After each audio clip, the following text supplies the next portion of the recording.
Coming up on the DLS Stars Hump Day edition, should they go after and will they approach free agent Mitch Marner? Robert Tiffin is live in studio. Let's get it started right here on DLS. Get it ready, boys. Get it ready, boys.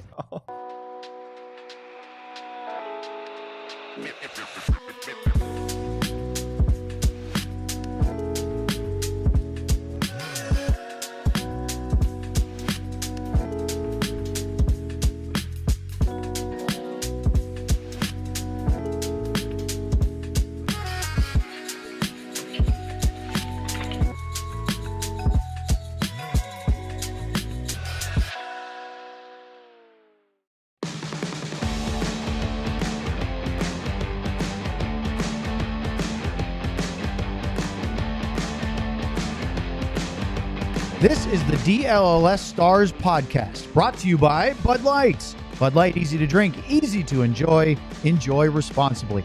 And by Happiest Hour, your home base and the best place to catch all your favorite sports. The ultimate spot with 50-plus beers and 40-plus TVs for all the big moments every single game day. Happiest Hour, your favorite spot for Dallas sports. And as we welcome you inside the DLS Lounge Studios, let's quickly remind you that right now going on, because of the NBA and NHL drafts, which NBA starts tonight, NHL starts on Friday, and free agency, we have a special $36 diehard Make Your Move sale, which means you could become a diehard for just $36 for your first year. If you haven't been a diehard before, take advantage of this offer. You get a free t-shirt. You use the QR code. You can also use the website alldls.com/intro and sign up today. No better time, no better deal to be a diehard than using that right there. And with that, we welcome in our panel today, which includes Sam Nessler, Craig Ludwig, and our guest of the day, Robert Tiffin, who, of course, is the Stars beat writer. I think I meant this guest. Stars Thoughts on his Substack. If you haven't subscribed already, please do so. It is fantastic. I read it not every day, but most days. Not every day? Not every day. Sometimes I read 2 in one day and save up a little bit. Oh, okay. Yeah. You're good then. I read everything, but just not always when you Robert release time. it. Because Is there I any decide. chance- Is there any chance you know who Roy Orbison is? Yes. You do? Yeah. What is he? What team do you play He for? was he was that quarterback for the Cowboys when they won the Super Bowl. Oh, boy. If we thought Tuesday's show was unhinged. That's him right there. There he is, looking like me. Well, you might be looking like him. No, he wishes he was looking like me. You wish you had that Tell me hair. about him. Can you pick Pretty singer? Woman on the guitar? Oh, that's who it is? Oh. God. You didn't. Oh, okay. No. So, Luds, we got George Costanza and Roy Orbison. What next are we going to discover? We need to start a wall of things and popular culture that Sam doesn't know. Yeah, how about we do We're something gonna from need a before bigger wall. 1990? Or after 1990? You just screwed that up. Ugh. Okay. Take a nap. Let's go to the show. We'll get back to you. Yeah, go Ask back to Robert sleep. some stuff. Oh, I have lots of things for Robert. We're going to start with our headline of the day, which is the Dallas Stars keep getting mentioned around this swirling free agency of Mitch Marner. He is the belle of the ball in free agency for this year's offseason. Now, that can change as far as who goes after what, but he seems to be the number one attraction, or at least the most expensive one. So, Robert, I want to start with you, and then we'll go right down the row here. Can the Dallas Stars realistically be in the Mitch Marner race? And then the second question, which are two different conversations, should they be in the Mitch Marner race? Can they? Well, yes, they can do anything. As we saw with mikkorantanen, there are players where Jim Nill and Tom Glardy too. There's a certain threshold where, if you have those kind of generational players, he's willing to consider it and look at it. And we know there have been some others that he's looked at too. They didn't get. Even John Tavares the first time around, right? 7 years ago, they took a real look at and had a meeting with him and everything too. So yes, they could, but what they would have to do that, to me, the question is really, what are you gaining by adding Marner versus what you're losing to get him? Right? Jason Robertson, the obvious, he's the other top left winger they have right now. So is that addition from what you lose with Marner and what you gain, or what you lose with losing Robertson, what you gain with Marner, how much of a bigger bump is Marner really going to be? And is that worth everything else you have to do? So it's going to be another $5 million at least on top of that. Is it as simple as you could throw in, you can throw in Dumba and you could throw in Labushkin and then bring up, but again, Marner is more of a distributor than he is a goal scorer. I mean, he's over a point per game guy over his career, but in 660 games or so, he's got 200 goals. So and he's got 760 points or something like that. So the bottom line is he's a distributor. And if you're getting rid of a goal scorer, right, a guy that you should be distributing the puck to, you're getting rid of him, if that's what the case would be. Sure. Yeah. Because Marner plays, he's a right winger. So it's not like you're going to bring Marner in and put him over there on the left side. So now you got to fill that hole. Mm-hmm. So I don't know. I mean, again, my biggest thing is going to be, I think he's a great player. There's no question about it. And what he doesn't get enough credit for is what he does at the other end of the ring. Yeah. He's a dependable forward. I mean, he's been Selke votes. Yeah, he's been in the Selke conversation many times. So he's a responsible player. There's no question about it. But it doesn't fix the identity for me of the team. I mean, if you're getting Mitch Marner, why is he leaving Toronto? Why are they willing to let him leave Toronto? You think it's just because of the money? It can't just be the money, right? They haven't won. And it's not his fault they don't get out of the playoffs. But he's not part of the identity that again, coaching staff, everybody else like that, they want, because they know what the identity is supposed to be in order to get past, for them, Florida or Tampa, whoever it may be. But they're trying to change their identity, their culture, whatever you want to call it, because the Magnificent Four isn't working for them. So now, if somebody wanted to throw Nylander at me, I'd jump on that kid in a second. Yeah. But I'm just saying, I don't know why they'd want to get rid of him. But anyway, Sam, can they? Is the first part. Yep. Is it only Jason Robertson that is the way to do it? I mean, I love Tyler Seguin. He has a no move. He's not going to go anywhere. If you could, in a video game world, flip Seguin for Marner, as Ludza says, that fits your right side much better. If you had Rantanen and Marner as your top two right wings, where do I sign? Yeah. I'm not trying to get rid of Tyler Seguin. I didn't say Tyler Seguin either. So let's not get out there. No, I'm saying that. I'm just saying that it's only because of his cap hit where that would work. He would have to sign off on that, and I'm positive that Tyler doesn't want to go anywhere, and I don't want him to go anywhere. But for the fact of doing it now, you could still do it, because you can be over the cap up to 10%, I think it is, until training camp next year. So you can figure that stuff out over the summer.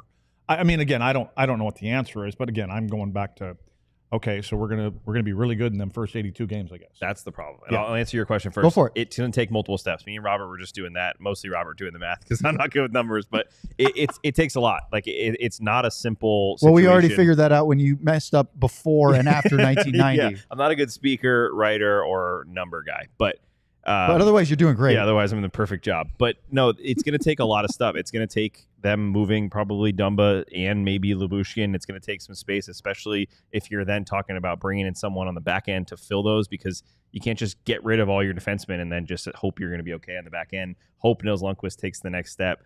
It's way more complicated than a simple trade, one for one type of situation. But also the question that Lutz is bringing up, I don't think it moves this team any closer to what they want to be. And if they were to go and get rid of Robertson for Marner, it's not a situation that moves them forward. All it does is maybe get a guy who's a little more responsible and doesn't score as many goals. And I just don't think that moves the needle for me. Is Cody Ceci is his time up here? Yeah. Okay, what was he making last year? 3? Somewhere in that neighborhood? Something like that. Well, so you could keep Lyubushkin, right? I mean, Lyubushkin's a 3-2-5. If you add up CC, Dumba, and Robo, I mean, if that was numbers wise, and I'm sure you could. There's a couple other guys you could throw in there. I mean, I think that you're not necessarily. CC's cap hit last year was 3.25, but that's not currently counted on the Stars space, which is right now 1.9. Well, 1.9, but that's without, if you're looking at Puckpedia, that's without Alex Petrovic, and that's assuming he could make it through waivers next year. So it's really 1.2. So it's if even you're planning less. on having Right. Petro 1 as a million. seventh So or let's say sixth they have about even. $1 million, which is what you want to have so that you could have a call up if you need an injury. Right. If you have less than the minimum number, you kind of handcuff yourself, and we'll get into cap stuff later. As far as Marner, Robert, is there any scenario in your brain where you could keep Jason Robertson and as Lutz is talking about some of these other guys, and go get Mitch Marner to add to it? Forget for a minute whether it makes them better or whether it's a move you want or if stylistically it's what you need. Is there a way you could get Marner and not lose Robo? You'd have to start, like Lutz was saying, you'd have to start with Dumba and Lyubushkin, if you can move out both of their full cap hits, that's $7 million total. You need, let's say Marner signs for 12. Right, what Rantanen got, you can assume that's at least what he's looking for, and hoping for probably more than that with the cap 14. going up. But let's say only 12, which is like remember, fair floor for him to probably Rantanen signed less than we thought he was asking for. He might have been pushing it with Colorado because of the whole tax, no state income tax in Texas. It's possible that you might be able to negotiate with Marner, but let's say for a minute you can't. Let's say it's the higher side. Yeah, and it's a little different, I think, with Marner too, because it's July 1st, wide open market, as opposed to the trade deadline where there's that ticking clock. Like, hey, are you going to sign with Dallas or extend with Dallas or not? Otherwise, the trade falls apart. So that's $7 million if you got rid of Lyubushkin and Dumba. Then you have questions about what your defensive depth is, because nobody there anymore, and you need another $5 million on top of that at least. So where are you getting that $5 million from? Yeah. Right? You already only have, like we said, just barely enough. You don't even have Jamie Benn signed. Yeah. Even if he signs for $1 million base, I know we said we didn't want to get into cap stuff, but so do you think they'll do something with Jamie like they did with Jonathan Toews? Yeah. Like, I mean, when I look at that deal, I'm like, oh my God, are you kidding me? I mean, he's getting $500,000 every 10 games he plays. He hasn't played in 2 years. Yeah. And if they have to Who pay, wouldn't take that deal? what is it? If they have to pay him the full whatever million, Yeah, you get they win the- the Stanley Cup. Yeah. That's it. Yeah. Well, I think the Stars will take that. They'll pay him The that. other thing I wonder about, who's Marner? Let's say that the Robo. I mean, again, that's a piece that would have to be gone money. Who's Marner then going to give the puck to? It's a good question. I mean, he's not playing on the top line because Rantanen's a right winger. Yep. Right. So now he's playing with Wyatt and Sam. There's Well, I mean, who's he playing with? Yeah, that's a great point. the left side right now, even with Robertson, is like. That's what I which mean. means So you're going to without bring him, in it's you're going to way bring in a worse. guy that puts up 90 points a year, 60, 70 assists, and you don't know who he's going to give the puck to. Now Wyatt obviously would be able to take advantage of that. Yeah. But I'm just curious. So now you're saying, okay, so now we got to go get another goal scorer to replace Robo that is going to be less than $2 million. Well, and even more, then you need someone on the left of Henson Rantanen too. And these are questions that Marner's probably going to ask. let me Because throw- who am I going to be playing? Let me Exactly. throw out a really outlandish line combination and tell me if you think it's ridiculous. Forget the numbers for a minute because that's important. But if you could somehow have Marner on the right with Wyatt and Robo, you could put, let's assume Jamie Benn signed, Ben, Duchene, and Sagan will have the grumpy old men. That's $30 million on that line. Yep. And then you have Hintz and Rantanen. Could you have some inexpensive left winger that's willing to do sort of the Mason Marchment work and play with those two? Would that give you a top 9 you'd be happy with? You're kind of describing like an Evgeny Dodonov or someone like that. Yeah. Except he was even making more than Or the maybe- minimum maybe a last guy year, that's but a little maybe he taller comes than back Dodonov. for less. Maybe you've got players like Justin Ritzkovian coming up who could maybe scale up the lineup. We saw Logan Stankoven do it, kind of play a top 6, top 9 role. When We he know first came Steele up. can, but Luds, you are adamant you like him to give them the center depth. Yeah, the lines keep coming up to me. You don't collect talent, you build a team. Yeah. And all we're doing right now is talking about collecting more Does it sound a talent. little bit more video game-esque than building a team? I don't know. I don't play video games, but I mean, but I'm just saying it's like game- it's like like what you're Game trying to Boy. do is build a game or a team for the break. It's called the All-Star Yes. Yeah. game. That seems what we're doing. Shouldn't I mean, it? again, let's So worry look, about the playoffs. if you're in this front office right now, what are you doing? Realistically, because I think this is a question that is not asked enough right now. What in I'm the doing summer. is I'm asking a lot of questions. I'm asking what identity do you want for this team? Have we seen this over everything that we've been talking about? Have we seen that by adding Mitch Marner, obviously great player, are we getting hard to play against with game 83? Right. That's what I'm asking, and I'm trying to figure out. Again, I don't know. I'm not anywhere obviously no capologist, and so how does this fit? And what I would like someone to do is say, okay, here's what you got. You can go find 2 defensemen, and you got $7 million total, and then let's find one more. Or one, I would prefer to get, again, I always bring up a guy like Josh Anderson, and I'm just using that for an example. I would like one of those kind of guys that goes up and down and goes to the net, and he's 6'3", again, I think we need 2 of those guys. And again, and Les, you got $4 million to find those 2 guys. But isn't and it then funny, you go out and those look. guys are more affordable. Exactly. So that should be easier. That's the big thing is you should be able to say, okay, is our identity, if we need to change it, they might not believe in that. They may say, no, we don't have, because what I'm here, I mean, the players that we're talking about, think that seems to be a priority. I don't know. I mean, I don't know if have you talked to anybody that says we got to get harder to play against yet? Have you heard those It's been, that was kind of in even some of the exit interviews that you guys all saw, that was kind of coming out, right? We need to look for a hybrid sort of style. Well, it came out of, I think Pete said it first. Pete said that we need to look at it. Yeah. But Jim said it too. Okay, good. And I think Duchene alluded to it maybe as well, that we got to look at kind of, again, you run up against the same team twice. You know, they've done half of what LA's done running up against Edmonton every year. That makes you re-examine some things and say, look, we just added a $12 million winger.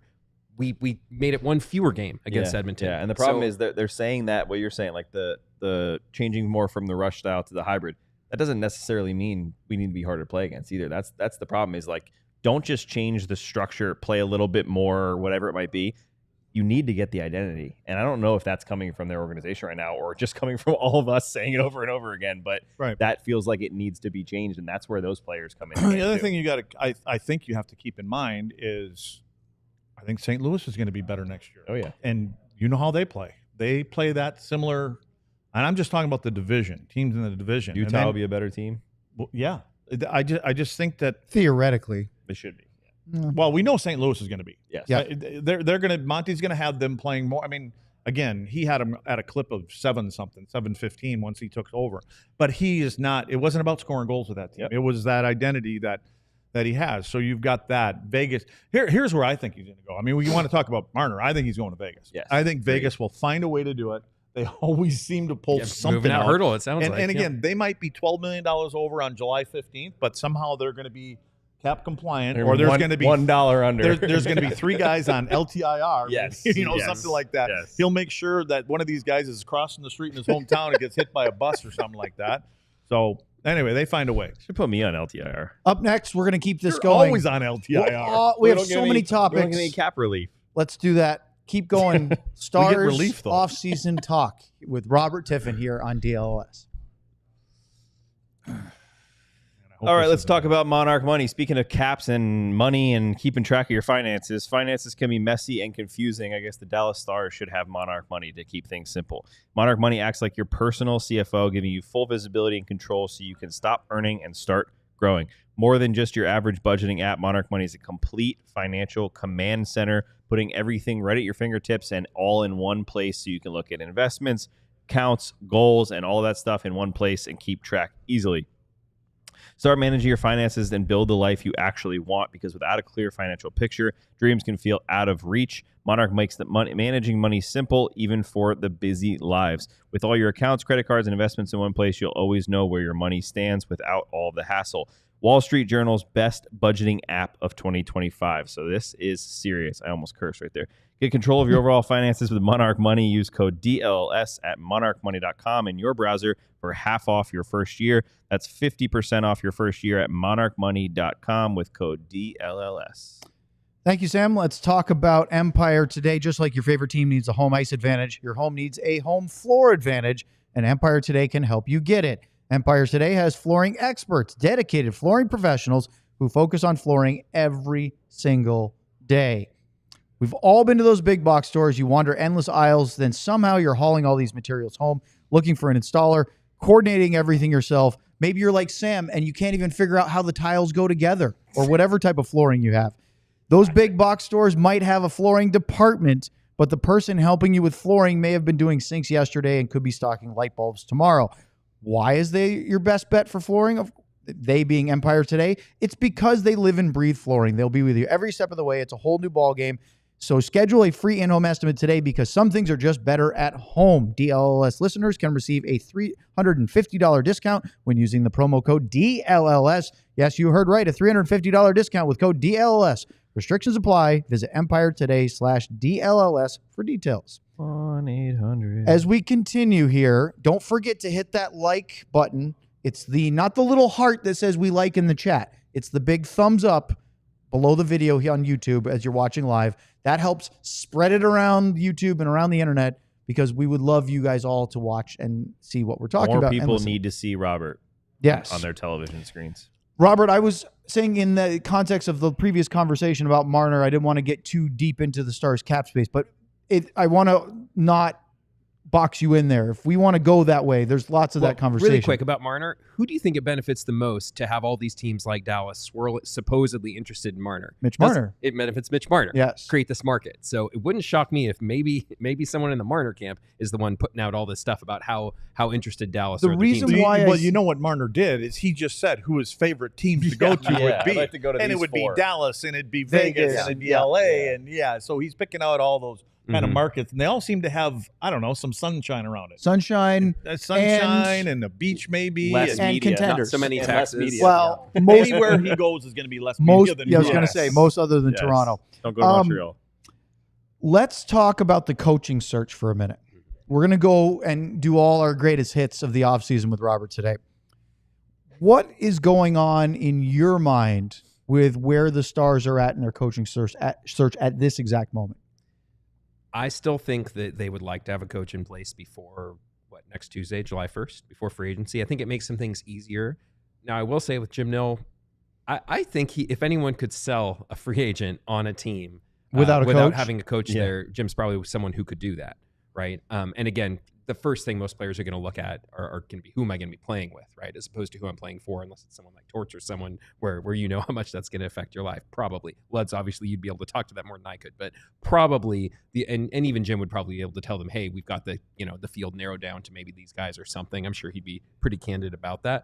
But I think at this point, they probably have a pretty good idea of who they would like. And so they're either waiting for someone to make their decision or they still haven't decided internally, which would surprise me. So when you say sell a coach on coming here, is part of that sales pitch that we'd like Naz to be here, we'd like this guy to be here, you're not bringing anybody in?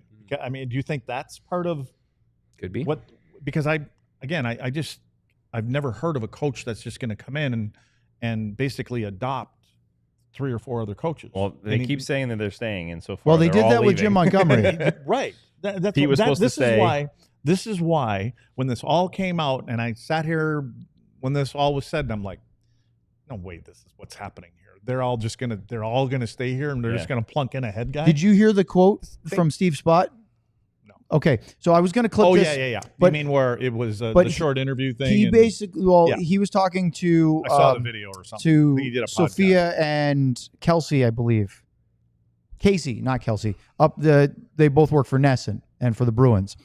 And he basically said, and this was interesting to me, Robert, because it very much conflicted with what Jim said in his comments about those guys are all under contract, they'll be here, to Ludz's point, because Steve Spott basically said, I sat down with Jim and his staff, and they let me know they were going a different way. And then he said the decision was for he and his wife family, do we want to take a year off because he's still under contract, so he gets paid, or go find something else? That really does butt heads with what Jim said.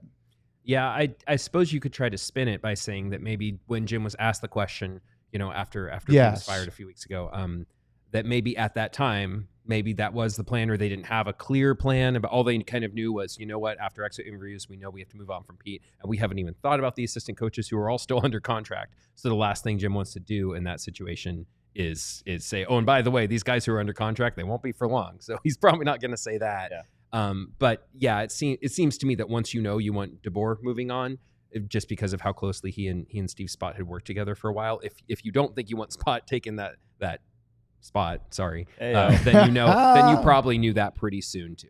Luds, weren't you kind of surprised, like we were, or thinking that he was going to stick around without Pete DeBoer, because they were kind of a package duo for multiple stops? Like I said, I thought the whole thing was shady from the beginning, and for me, it's like everybody's talking about in the comment, the coaches are going to be sticking around, the assistant guys are going to be here. Nobody says a peep. Spot. Let's just talk about Spotter. Oh, he had it. There you go. He's just checking. I'm testing him. No, I know you're getting it. He didn't say a peep, did he? Didn't do any interviews. Spotter. Nope. As soon as he got to Boston, he did an interview right away and came out with that. Yep. That bothered him. Why? Well, what bothered him is about the way it was said here. Yeah. And he got his first opportunity to do the first interview. He didn't have to say that. First thing he said. But he didn't have to say that. You're right. He No. could have just rode along and just said, I'm said, happy to be here. And, we weren't really sure what was going on. He just came right out and said that. So that, to me, especially coming from a guy that I think seems to be pretty quiet and doesn't stir the pot at all, you know, and just kind of lay in the weeds and just do his job.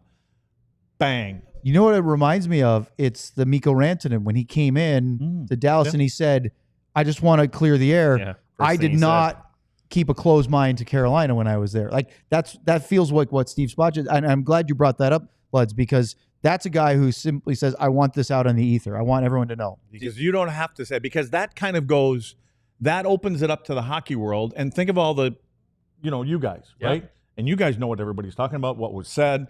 And immediately when I heard that, I went, well, my antenna would go up here and I'd be trying to call him and go, wait a second. Didn't we had heard here that this was there, you know, noise, and boom, it comes out right away. That's why I just think that to me, and again, I've never met him, so I'm not going to say it, so he doesn't have to pull it up. We got it. We got Spotter on there. Okay, we got Spotter on there. I've never met Spotter, but he comes off to me as a company guy, and you know what I mean. And he keeps things. You know, things don't get spread out there. Like, you really don't ever hear anything assistant coaches. You know, it usually comes from the head guy.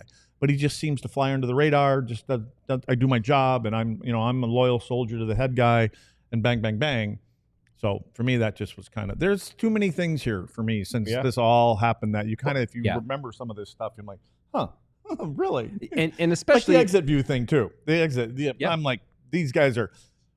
Tyler was beautiful, and Jamie was beautiful, and I'm like, that kind of sounds fishy to me. And in fairness, if I'm Steve Spott and I've been working closely with Pete DeBoer, you've made 3 Western Conference Finals in a row, and even Pete, you know, during the year looked around and said Jim Montgomery got fired, right? He's like, this guy who just led him to like one of the best seasons in NHL history a year or two ago, and now he's getting fired. They start slow, and clearly, you know, the coach wasn't the main problem in Boston. It looks like we kind of knew that the feeling from Pete and probably from Spotter too was, come on, really? Like, coaches are just being moved in and out so fast. The turnover's kind of crazy. So I think he has every right to feel, if he does, to feel a little bit like, okay, if you guys really had to move on so quickly from us, I have no reason to like take the high road when I do my next interview. Yeah. So that's his prerogative. Yeah. The other thing, like with Jamie and Tyler with their exit interviews, and they're glowing, right?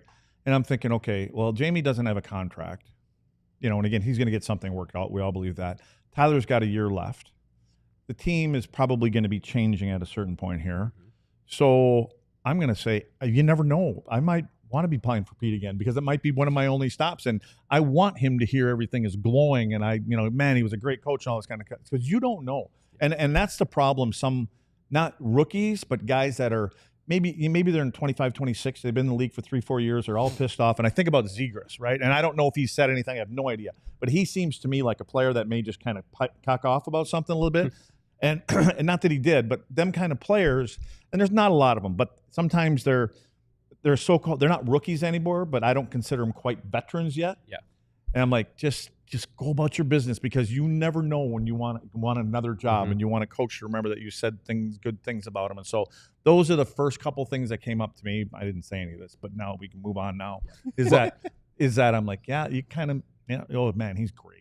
Because I just don't know where I'm going to be in a year or so from now. No, that's just smart if you're a player. Yeah, exactly. I will say, it's a veteran move. Well, and for Jim Nill too, as a veteran GM, he knows in that press conference, it's a much better thing for him to do to just kick that can down the road and say, everything's fine for now, as opposed to, well, maybe some of them, maybe not. Then think of the firestorm of speculation that would start. So it's easier just to say, which is technically true at the time, they're all under contract.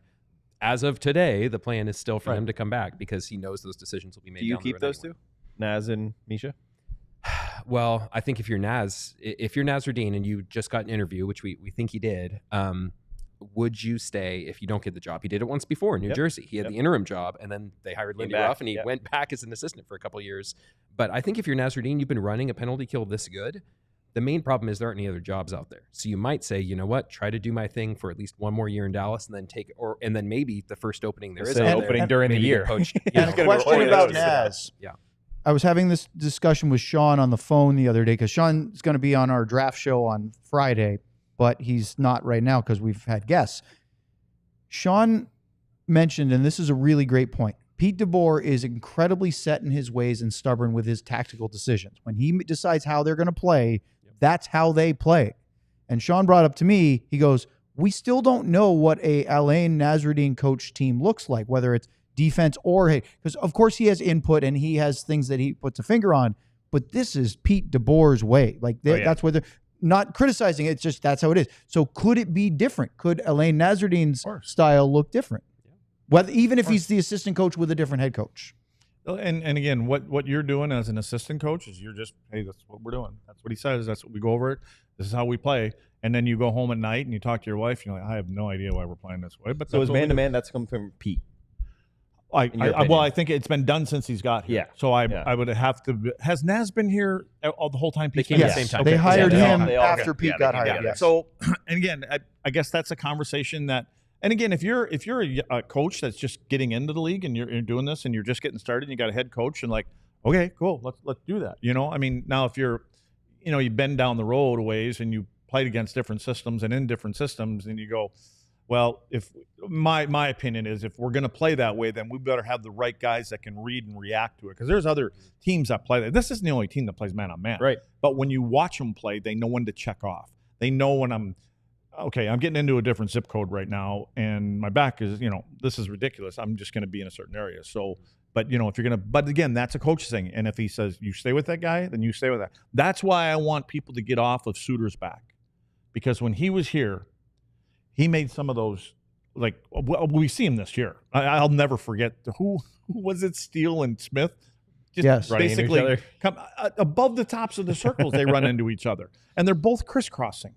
Like, so, but when Suits was out there were times when I'm like, where the hell did he just go? Like, there's a guy coming right down the slot with the puck, and you just went right in front of him. Going to get his guy in the corner. Yeah, it's my guy. I mean, that's my point. Is sometimes, especially for Suits. I mean, guy's been in the league 20 years. Yeah, they're still paying him. Right. I think 3 teams are paying him. And now look what he does with St. Louis. Yeah. They come in, they don't play that system. Nope. And listen, Army wanted to get guys there, which he did, because he didn't want Suits out there playing 25 minutes a night. Right. Now you play in this kind of system, you don't have to skate as much. You get your areas and you do the right things, and you sit. It's like sitting in a rocking chair sometimes. But man, again, that's why everybody that was complaining about Suter, and I know there were a couple things here and there, but for the most part, he's just playing what the system is. Yeah. And some of these other guys, I hear people, where's that guy Labushkin, going? CC, it's a lot of that stuff is because they get tell running. With those guys, and again, Bishop the same way. They were caught. They were going where they're supposed to go, or they were going, no. Here, this is my area. Oh wait, I'm supposed to go with that guy. Yeah. And it's one thing for Bishop. It's another thing for veteran guys that haven't been playing that kind of thing, because you're kind of programmed to play where you're supposed to be playing, and all of a sudden you go, oh damn, that's right, I'm supposed to do this. And so you kind of get caught in between. But eventually they go, okay, this is what we're supposed to do. Good luck, Jake. Yeah, and if you're Alain Nasruddine, like you're saying, Owen, and you can kind of treat this season, maybe, if you choose to come back as an assistant, if that's what happens, as a little bit of an audition and say, look, within multiple systems, I can do my thing with the defense and the PK and be successful. And these guys can have, I mean, look at Labushkin on the PK, right? He was really, really good for a lot of the year in that role until CC came and he kind of got moved down that pecking order a little bit. He got a little gun shy because there were pucks that were hitting him and going in the net, but he was in the right spots. He was doing the right thing, and it would hit his stick and go in. Trevor Daley, that would happen to him back in the day exactly, too. Exactly. And you're like, man, this is what I'm supposed to do. This is where I'm supposed to be. And then the last thing you want is to get in there and be like the bullfighter, where you just kind of step out of the way, and all of a sudden, Trevor Daley's the other way. Lindy Ruff came in, and suddenly Daley was flying all over the game. Up next, I'm going to have one more coach question, and then we have a super chat to get through, and we keep on moving here on DLLS.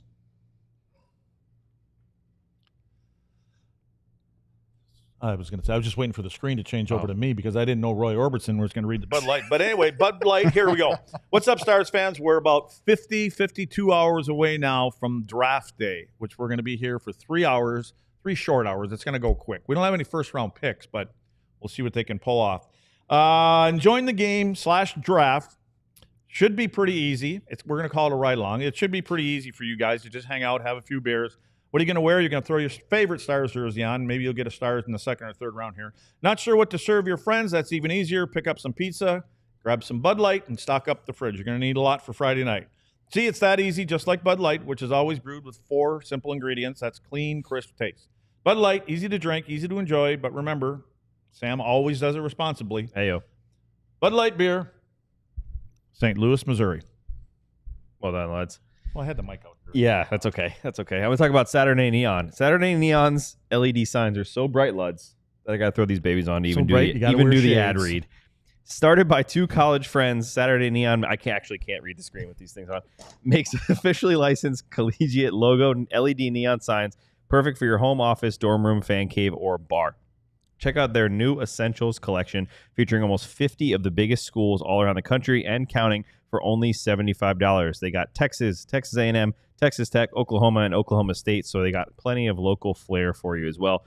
Unlike traditional neon, these LED signs will not break or shatter, but they give you that classic uniform glow that you know and love. I'm picturing Big Daddy when he puts the big light over his kid's bed there.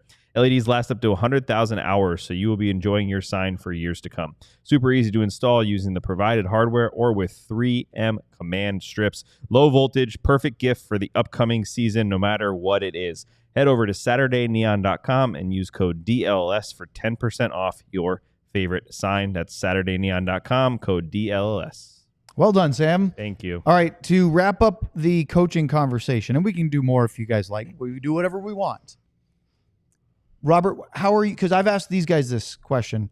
How are you feeling about the candidates, and who are you leaning toward? What appeals to your senses of who the Stars could go for and who they ultimately think they might go with? What he's trying to say is, what's your spidey sense? Yeah. Give us your spidey sense. Spidey sense, please. If you look at Jim Nils' track record, I really think he has asked the question every time, who is the right coach right now at this moment?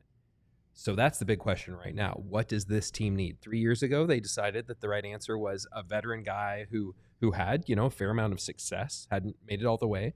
And you can argue about how successful the last 3 years were or not. I think most teams would love to have been as unsuccessful as the Stars have been, but they obviously decide. I mean, Jim Nils said it, right? The status quo, we think it was riskier to stick with DeBoer for one more year than it would be to get someone else. So to me, the question is, what do they need in this moment? And that's where I think you can look at what Nils done, and he could go in almost any direction. Yes. Right? He's hired a college coach with no NHL experience. Would he bring someone up from the AHL with no experience? Would he bring back a Glenn Goldson or someone like that? Right?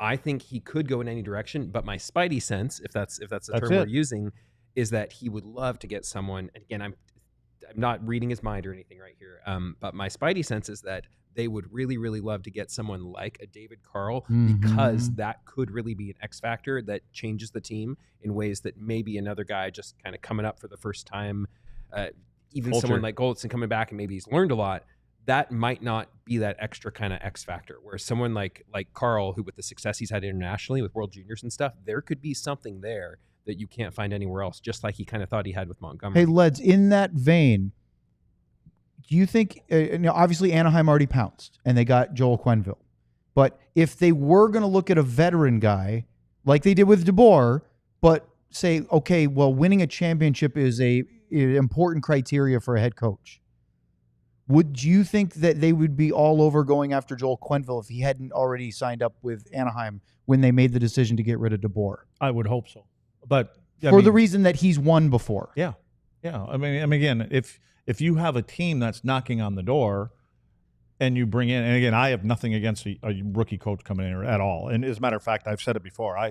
When you talk about Carl, there's only one reason, and I don't know if the only one reason I don't think he would leave school now is because he said the only reason he was going back was because of the kids. The kids coming and everybody else seems to, just throw some money at him. I don't know. Yeah. But anyway, I think that those kind of coaches that are they're used to dealing with younger players all the time. And it's different in college than it is anywhere else because they play 2 games a week and you have to know where they are the other 5 days of the week. And trust me, my head coach had a project with our team there in North Dakota. Can you imagine Belfour being there for only 1 year? Yeah. Lord. But I think that when you have that veteran guy and you have a veteran team, which I don't even know if we're a veteran team anymore, but anyway, it seems however it shakes out. But of course, I think that, and what it does immediately is when that kind of coach comes walking through the door that's got 3 Stanley Cups, in his pocket, you're like, okay, whatever he says goes. Yeah, respect. He knows what he's doing. And he's had Hall of Famers that have played for him, and he's had goaltenders that were, they're all the same ingredients, kind of, so to speak, are in this room. They just need a couple little things to get pushed to a certain spot.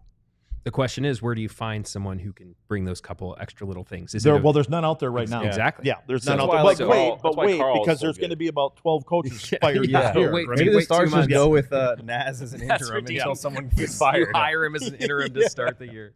Hey, Yeah. Robert, the chat is saying they would love to have your mic a little closer to your mouth so they can hear you. Okay. So go ahead and bring it closer if you want, because we have a super chat to get to, and we have You to can just ask go mouth over it. Robert and the panel a question about The this. super chat people are getting a little pushy out there. Oh, there you Mhm. All right, Luds, give us a bing bong. They run Bing the, bong. They run the show. Why don't we Jamie have a- Batson. Do we not have a bing bong? You button? could ask. What our- happened? We don't have our speaker Did he turned take it on with today. him? Did John take the bing John bong took the button bing with him? bong over with him. Okay, so I like Lutz is better. Jamie with a Ben and Bing bong. Sagan. What is the likelihood of Granlund coming back? Does Duchene's deal mean it's unlikely Granlund will be back? We'll go to Robert first because I want to bring up Duchene's signing anyway.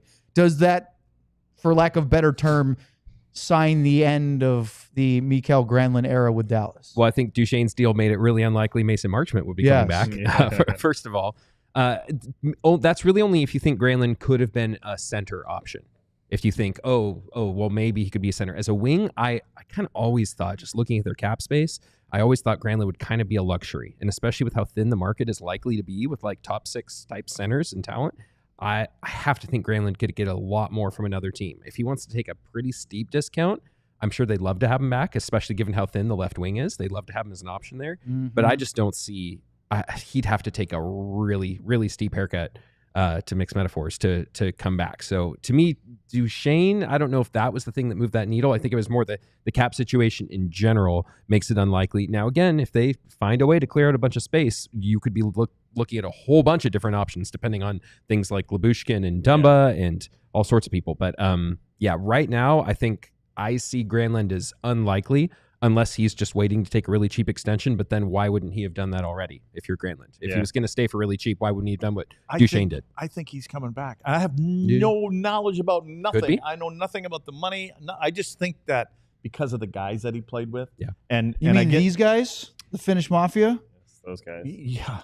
I was wondering what you're well, pointing at. They need left wingers Well, too. yeah, Sure. exactly. And I'm thinking, would you, like, if you're coming back, you're probably guaranteed to play on that line. Yeah, for Right? sure. Right? Yeah. I mean, They would certainly start with that because it was a no-brainer line. Is he at the point where, well, how old is he now? 33? Is it 34? 30, Yeah, I think he's 33. 33? So He 33, you yeah. think he's is looking for 33. a little bit Yeah. longer deal? Like, If I were It's his- him, it's his this is last the time, right? swing, This is the right? time, right? So this is Yeah. when you want your security. And His all the things previous Duchene cap said hit he was wanted, right? $5 million for 4 years. Could you get him back at that? And could you make that work? Where, I mean, yeah, but then your defense is, Yeah. I guess you're going Right, to have that's the Lundkvist thing, and right? Petrovic are That's- in your, Isn't that they're like the answer defensemen for all in the of this playoffs too, Robert? Like every game. they need. It's just what's their priority? Yep. They can get Granlund. They Mhm. can get Marner. They can get Ekblad. What They is the need most important priority. thing, Sam? What do you think the most important thing is that they need right in this offseason? What do they need to bring in? They need someone who changes the way they play, makes them harder to play against, and they need someone who scores the goals in the big moments. To me, Granlund does both those things. He's not the Granlund's a playoff he's style not the player. Frederick guy, right? But if you're comparing Duchene or Robertson or them to Granlund, he's the guy who's going to score that goal in the big game. He scores in all the gold medal, not the gold medal, but the Four Nations games. He scores the hat trick in the playoffs. He's the one who steps up in those big moments, and he's also one who gets pretty scrappy. I just think that's a player that, like I said to you before the show, I would have taken Granlund over Duchene if it was an either-or situation. So I think Luds, that do you should be agree? the priority. Granlund over Duchene? here's how I look at it. I look at you have a top 5 goaltender, right? Maybe even better than that. You now have a top right winger, right? We'll call He better be. Brandon a top. Yeah, he 2 or better 3, be. Yeah. Okay. So I think that we feel that Hintz is a damn good centerman. And I think he can be more of a two-way center, in all honesty. I think he can be a guy that go out and be able to keep up and at some point play against a Connor McDavid. You have a cornerstone defenseman, right? So up the middle to me, and then I'm not even mentioning Wyatt, right? So you have all this. Can you just bring a coach in that coaches a different style? That's where I'm at. Yeah. Do you think you- that with the same pieces and a different system? and you can, and again, you may have to add a couple pieces, but the pieces aren't those big guys. Yeah. They're more of the the middle 6 guys that kind of drag the Mike Keens. You know what I mean? The guys that drag people into the fight But you can always, if you can get a coach that comes in and demands that this is the way we're going to play. We're going to play this way in our zone. We've got the goals. We can score the goals. We know that. All we're going to do is tighten things up in our end a little bit, and we've got a great goaltender. So instead of having him face a shot from right here, let's face shots from over there, over here. He can control them. He can set them up. Give him a little space in front of his own. I know we're trying to bring in these players, but I'm just wondering if that could be an option to say. And that goes with what you're saying. Like if that's the plan and they bring in a coach, a new style, all these things, you don't need to go get Marners and things like that. Bring back Granlund. It'd be great if you can grab Marner. Jamie Benn. If you can make that work, for sure. Resign Jamie Benn. Run back mostly your same roster. Maybe you find a way to get a defenseman and then see how it goes. The problem with seeing how it goes for this team is they could see how it goes and all the way to a President's Trophy. It doesn't matter in 82 games. So that's going to be the tough part for them, is being able to see what their team needs in the first 3 months by New Year's, while also knowing that we could be really good in the regular season, but we need to look at what this team is going to look like in 7 games against Colorado. And my that's what I'm saying. My thing is, I think they need to play a different way. Yep. And I think everybody can play it because it's actually an easier way to play, for crying out loud. It's harder to chase guys all over the ice. It's an easier way to play positionally. And you still turn pucks over, and you're still going to be able to go that way with your creativity, your speed, your goal scoring ability, and things like that. Okay, let's. Yeah. So if they bring in a coach who plays that different way, do you think they still need a Cody Ceci or Chris Tanev type player, or do you think the defenseman they have now could do that if they play a different way? The thing about having a Ceci, a Lyubushkin, and I'll even throw a Matt Dumba, they're going to play where they're supposed to be. They're not where they got in trouble was running around and losing the position and not being able to get back and getting caught. Yeah, and this is it's a different kind of way to play. It's actually an easier way to play because you just happen to be where you're supposed to be playing. Mm-hmm. So I think you can get away with those kind of guys. In the season or the playoffs? No, in the I'm talking about playoffs. Okay. Because for me, game 1 starts the playoffs. Mm-hmm. Game 25 is still the playoffs. You're playing 82 playoff games, and then hopefully you're playing at least another 26, or whatever it is, playoff game. You're playing the playoffs all year long. Yeah. And by the time you get to game 83, all of a sudden you find out that the quality scoring chances and high danger chances have gone from here to here, and your goaltender, maybe he can play another 5 games because he goes, oh, this is pretty easy. Like I just do this and I do this and I freeze it. And instead of having to do this, and come out and doing all this other stuff that you don't need to. I don't know. I would like to see it, attempted. Well, and I think that was their hope last year, was that they had enough kind of collectively to put that defense together and then maybe fix it at the deadline. And at the end of the day, those chances, they weren't really able to keep them down, even with bringing in a place. Okay, hold on, Here's guys. what I think. Hold on for 1 second. No, I'm saying this. Here's what I think. I think they knew that they felt that they could outscore their mistakes. We got a new sheriff. That's what I think. All right, up next, we'll do more of this here on DLS. No, I'm not talking any more of the rest of the show. Yes, you will. I'm saying this. Before we get to our final segment, let's talk about being a DLLS diehard. And, of course, one of the big things is the sale that's going on right now. To be a diehard, just $36. Make a move. Make your move, even. You can get a huge discount off the annual price as a new diehard. You get a free T-shirt that goes along with it and all of the writing. Not just Sam, although Sam just did unveil a new weekly segment. Sam, you want to tell us briefly about that? Yeah, we're doing a Stars Weekly. I haven't thought of a name, so give me some good names for it. Just to catch up, there's so much that goes on during the season, especially when we're at practice every day and all these things that we don't get to put them all in articles or get them all in the show. So I'm just going to, anything, rumors, notes from practices, things like that, going to do that once a week, probably Tuesdays. So that started today on Wednesday, as it should, one day after. So with that, you have the writing from Sam, the Mavs, Cowboys, Rangers. We've got the Wings podcast, all those things, plus the T-shirts, as I mentioned before. Don't forget to sign up on the alldls.com website for our newsletter. The Cowboys are headed to Vegas in November. If you'd like to sign up to be a diehard when it's only $36, you get 20% off not only merchandise, but also events and travel. So in doing that, what a great way to take advantage of this offer to then take advantage of that offer. What are they doing? They're going to Las Vegas for Monday Night Football in November. Cowboys against the Raiders, or as Sam likes to say, the Raiders. At Allegiant Stadium. There's going to be I believe, a whole meetup, free time in Sin City, which of course is Ludz's favorite. Then you have the game itself. You wouldn't come back. Mandalay Bay Resort and Casino. I'm listening, so I have no idea what you said. All of that. And in addition to that, check out some of the great shirts we have. We have the Jake Ottinger shirt, the Finnish Mafia one I'm wearing right now, the Wyatt 16-bit Mikko, the finisher, the Stars playoff shirts with the captain and the moves. All of those look great. Stars shirts have the best ones of all the DLS shirts. Yeah, They're obviously. phenomenal. So sign up today, alldlls.com. Okay, getting back to what you guys were just talking about. The other rumors that we've been seeing in the last 24 hours is that the Stars are in on, or they're interested in, or players would be interested in Rasmus Andersson and Aaron Ekblad. Now, the conversation around Calgary is that it's just time for Andersson and the Flames to move on from each other. On that, before we get to Ekblad, as you go, okay, well, Andersson's a right shot defenseman. That would give you more depth on your right. Is Nils Lundkvist the hope for him that he becomes a Rasmus Andersson type defenseman on the right side? I think that might have been the hope 2 years ago or 3 years ago or whatever. You think the when hope's Noah less than traded that for now? him. Well, I think it depends on how he comes back this year, because the start of last season we saw he really did have a I think his best start to his 3 seasons so far here. He has bulked up, I will say. You can say you can say just from being around him, you can tell that he's bulked up a fair bit. But he has to prove that he can do that, right? That he can be more than just a complimentary kind of bottom 4 type player. Are you ready for with a him to steady be, partner. let's say you're 4, second pairing right shot defenseman? Are you ready to give him those keys? I think in a perfect world, he is more of a situational second or third pairing defenseman. The main problem is special teams, right? He doesn't really play special teams. So just kind of by default, you'd like to bring in someone who can help you out like on the penalty kill, especially because if you bring in someone like Andersson, then probably that Lyubushkin and Dumba, where are they going to play then? Well, I think to get Andersson in your cap space, of which the Stars perpetually right now don't have any, you have to find a way to move both of those guys.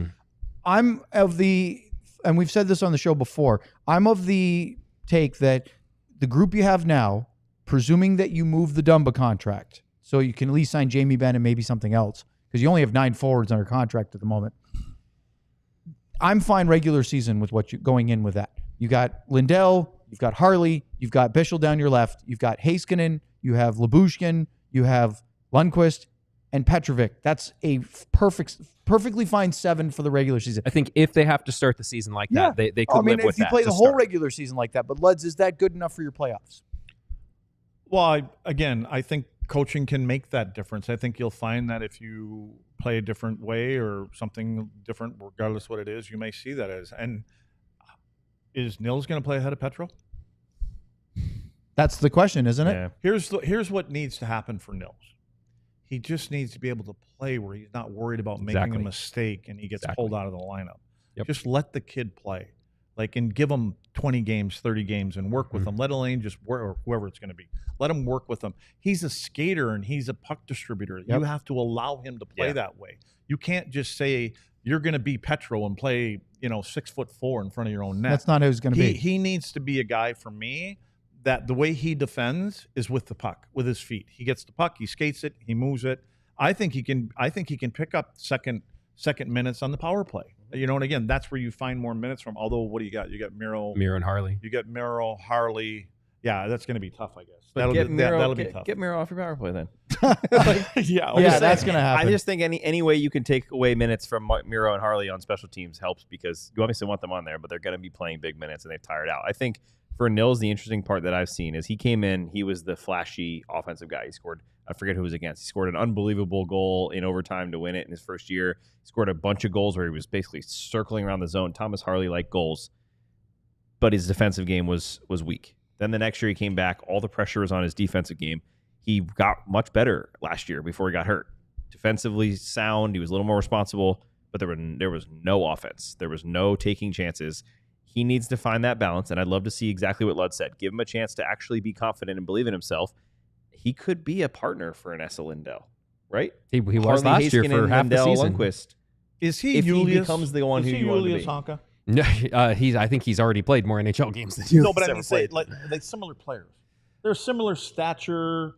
I think skaters. I think Honka never learned to fit into a system. Honka was constantly making systemic mistakes, things his coaches specifically were telling him not to do. Yeah, systemic mistakes and also locker room mistakes. Yes. I guess I should ask the question: are they similar players? Like they seem to me stature-wise, Yes, skating-wise, yes. Yeah. the puck Right-handed kind of- defense. Nils has a couple inches on him. I will say I think Nils is listed at 6. He's probably like 5'11", but he's listed at about 6. And he has bulked up. I think Nils' ceiling as a more complete defenseman is higher. I think Honka back in the day, the hope was that he could kind of be a Cale Makar light. Yeah. No one was Or talking maybe about a Cale Makar Josh back Morrissey then, type or something player, like yeah. that. Yeah. Yeah, I just think for I think Nils could round his game better. the one part of his game that will help him the most is confidence, Mhm. and that's going to come from who's behind the bench, letting him. Again, I'm not saying he's going to make mistakes, but everybody makes mistakes. But I think if you just let him be who he is, and see what you get, and then because I think just because he's under 6 foot doesn't mean you can't kill penalties. You've got a good stick and you play positionally well, and you can get the pucks. Because if you want to be an aggressive penalty kill, you move. You move when you take time and space away. And you can move the puck up well. Yeah, and he too. moves it. He stops and starts. I think that you could. I think you could find minutes for him on the PK. Sam Girard is what I always come back to There in you go. Colorado, right? There you go. There's a path there. Yeah. Yep. Even like Jared Spurgeon, whoever the guy is Yep. in Minnesota. Yep. So Yep. there are players that he could absolutely follow in the Diminutive. path of That's a Yeah, great a word, big lads. word. Yeah. And but like you said, he just needs to do it. And playing with Lindell last year, it seemed like he was really starting to feel comfortable. And who wouldn't feel comfortable playing next to S. Well, Lindell? the thing about Essa, if you actually pay attention to what Essa does, he does nothing. He just does everything right. He doesn't. Like he gets the puck and he gives it to him. He gets the puck and he gives it to him, or he gets it and he flippers. It's a flipper and it bites and it's out there and it creates chances. And then he defends pretty well. That's all he does, and he's a pleasure to watch and a joy to watch. And you're like, and everybody, I said this before. I mean, you look at the end of the night and he's played 9 minutes on the PK alone. Yeah. But he doesn't. All he does is just he's in the right spot, Mhm. sticks in the right Oh yeah, spot. he doesn't even look at Clears the the puck. You know what I mean? He doesn't necessarily stand people up at the offensive blue line. He's like, nah, I'm just going to let him kind of skate himself into trouble, and I'll pinch him off here. I mean, he's a guy that you would be asking your defensemen, whether they're offensive or in the middle of the road, watch how Essa plays the game. It's just simple. One last thing on this, because we're running out of time quickly. And Robert, we're going to have to talk about your trip to the AHL conference finals at another venture. Maybe we can do it on Friday when you pop in for our draft show. Once We- you pop we've in, requested it's a hard to pop in. out. Yeah. But So, we'll have a bunch It's like some other societies. We'll have It's beverages here. easy to Just- come, What hard to about leave. what Yeah. about the Aaron Ekblad rumors? Is that even feasible? He wouldn't cost you anything, right? To get Rasmus Anderson, you're having to send something pretty significant Well, you back. probably have to send something Ekblad. just to create the room for Yeah. Ekblad. Am I But right? not Well, a- yes, not a- but But you there's could do right, like you'd let's have just to say make a you trade, could yes. get rid of Lyubushkin and Dumba probably, and that Yes. clears out space for But Ekblad, is and you that don't have to interesting lose to any you assets. versus, let's say, re-signing Cody Ceci and if they have Lyubushkin on their team, they have him for 2 more years. I'm totally fine with it. Yep. I like him. In He's the a right role. he's a great guy. He, as Lud says, he does what he's told or does what he's asked to do. But would you, if you could, because the contracts were pretty similar, would you flip Lyubushkin for Ceci if you could move that contract to get Cody Ceci back in your top 4? I don't see CC being what this team needs. I think the things he's good at, but I think we saw that against a really good team like Edmonton for 2 rounds, CC was really able to hold down things really, really well. But against Edmonton, that pair with him and Lindell, like you were saying, some of the more simple parts of their game that work well when other things are going well, those things weren't enough to get past a team as complete and dynamic as Edmonton. Luds, do you like the Ekblad idea? Are you worried about Not worried about a thing. What about him holding Not a up physically? I want to go back to Ceci for a second. First thing I said when he came, hasn't he played on 4 teams in 5 years? Yeah.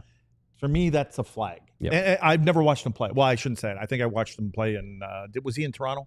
Yes. Yeah, Yeah. I watched him here, and just nothing. But there's a reason that you're on them teams in that short period of time. So anyway, as far as Ekblad goes, you think you're a Stanley Cup contender, or you're in that conversation.